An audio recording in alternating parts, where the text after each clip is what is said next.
Before colonial borders, before European conquest, there was Kongo, a mighty kingdom built on trade, diplomacy, and divine kingship. In the heart of Central Africa, a civilization flourished that would shape the destiny of a continent. Origins of the kingdom. The Kingdom of Kongo emerged around 1390, founded by the visionary leader Lukini Aluyi Nime. This wasn't a realm born from conquest alone, but from the strategic alliance of the Mpmba Kasi and Mbata clans. At its heart stood Mbanza Kongo, a city that would later be known as So Salvador, a name that hints at the complex history to come. Political structure and expansion. Kongo's political structure was a masterpiece of centralized authority and provincial autonomy. At its apex stood the Manikongo, a ruler whose power transcended the mundane. More than just a king, he was a spiritual guardian, a living bridge between the earthly realm and the divine. His regalia, the sacred drum, the royal stool, and ivory ornaments were not mere symbols of office, but conduits of supernatural authority. Beneath the Manikongo, a network of provinces formed the kingdom's backbone. Ncundi, Obamba, Mpnu, and Soya, each governed by appointed leaders who answered to the central authority. This system of tribute and administration allowed Kongo to expand its influence across vast territories, creating a tapestry of cultures united under a single crown. Trade, economy, and cultural flourishing. But Kongo was more than just a political entity. It was an economic powerhouse, a hub of trade that connected the African interior with coastal markets. Copper glinted in the sun, ivory caravans wound their way through forests, and the delicate threads of raffia cloth bound together a network of commerce. The kingdom's currency, tiny shells called nsimbu, circulated through rotating markets, fueling a vibrant economy. Artisans, weavers, potters, metalwork one as narrator. In workshops and villages, skilled artisans plied their trades. Weavers created fabrics of such quality that they rivaled the finest European textiles. Potters shaped clay into vessels that told stories of daily life and sacred rituals. Metalworkers forged tools and jewelry, their hammers echoing the heartbeat of Kongo's industrial spirit. Portuguese contact and Christianity.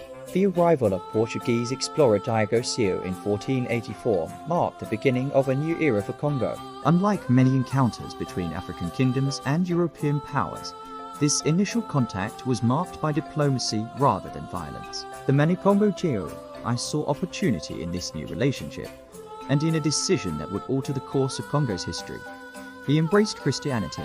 The baptism of Joi, followed by that of his son Afonso I, was not a simple act of religious conversion. It was a calculated political move, one that sought to place Kongo on equal footing with European powers. The Regimento Treaty of 1512 formalized this relationship with Portugal, opening channels of trade and cultural exchange. Yet this embrace of Christianity would prove to be a double-edged sword. While it brought new ideas and technologies to Kongo, it also opened a door to exploitation. The slave trade, initially regulated by Kongo's rulers, soon spiraled out of control. Afonso I's impassioned letters to the Portuguese king in 1526 reveal a monarch grappling with the devastating impact of human trafficking on his people. The slave trade and internal struggles.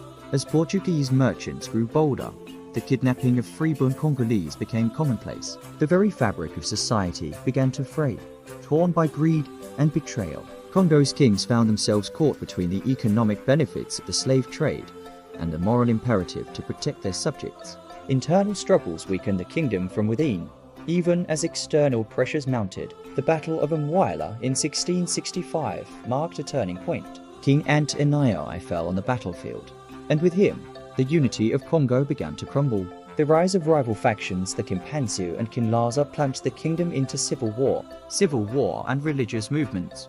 In this time of turmoil, new voices emerged. None was more powerful than that of Beatriz Kimpa Vita, a young woman who dared to reimagine Christianity through an African lens. Her Antonian movement sought to reclaim spiritual authority for Kongo, challenging both traditional power structures and European influence. Beatriz's execution in 1706 silenced her voice, but the echoes of her message would resonate for generations. Collapse and colonial absorption.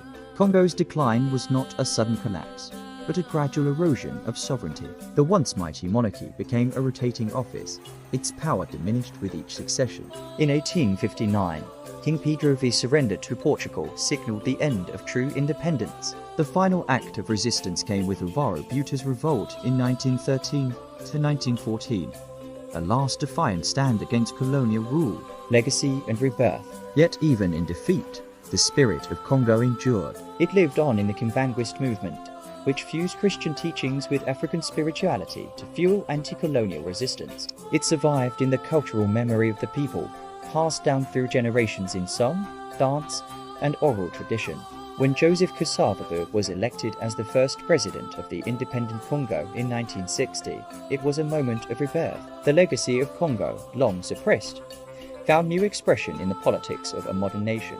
And in 2017, when UNESCO declared Mbanza Kongo a World Heritage Site, it was an acknowledgement of the enduring significance of this ancient kingdom. Today, the story of Kongo serves as a powerful reminder of Africa's rich history. It challenges simplistic narratives of a continent defined solely by colonialism and conflict. Instead, it reveals a past filled with sophisticated political systems, thriving economies, and complex cultural exchanges. The rise and fall of Kongo is not just a tale of a forgotten empire. It is a testament to the resilience of African civilization, a story of innovation, adaptation, and enduring spirit. As we look to the future, the legacy of Kongo reminds us that Africa's potential for greatness is rooted in a profound and complex past. Africa built empires. Africa builds again. From the ashes of ancient kingdoms, new nations rise. The spirit of Kongo, its creativity, its diplomacy, its fierce independence lives on in the hearts of millions. It whispers in the wind that blows across savanna and forest, a reminder that greatness is not just a memory, but a promise waiting to be fulfilled. As we stand at the crossroads of history, let us remember the lessons of Kongo. Let us honor the ingenuity of those who built a kingdom from alliances and shared dreams. Let us learn from their triumphs and their struggles, for in understanding our past, we gain the wisdom to shape our future. The story of Kongo is not over. It continues in every child who learns their history, in every artist who draws inspiration from ancient patterns, in every leader who dreams of unity and progress. The kingdom may have fallen, but its legacy stands tall, a beacon of African achievement, a challenge to build anew.